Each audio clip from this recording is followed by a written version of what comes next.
আসসালামু আলাইকুম গাইস, কেমন আছেন? আশা করি যে যেখানে আছেন ভালো আছেন। আমি ভালো আছি। আমি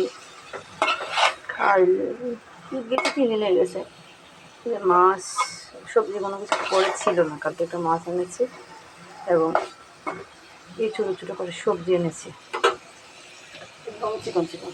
তার মানে আমি কী করছি, ঠিক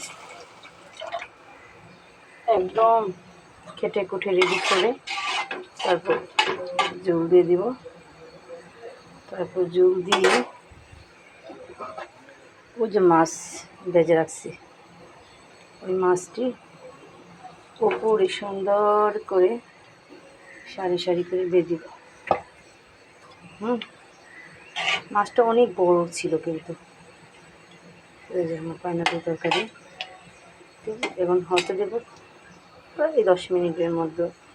একটু হিটে জাল দিলে তরকারিটি পরিপূর্ণ হয়ে যাবে। দেখেন বন্ধুরা, আমার তরকারিটা কেমন হয়েছে অবশ্যই বলা যাবে, কিন্তু এখনো ভালো ঠিক হয়নি। মাত্র জল দিলাম, মাছ দিলাম, মাছ এবং ডাটাগুলো সিদ্ধ, মাছও ভাজা, তাই দিয়েছি 10 মিনিট হাইটে রান্না করে হয়ে যাবে। আল্লাহ হাফেজ।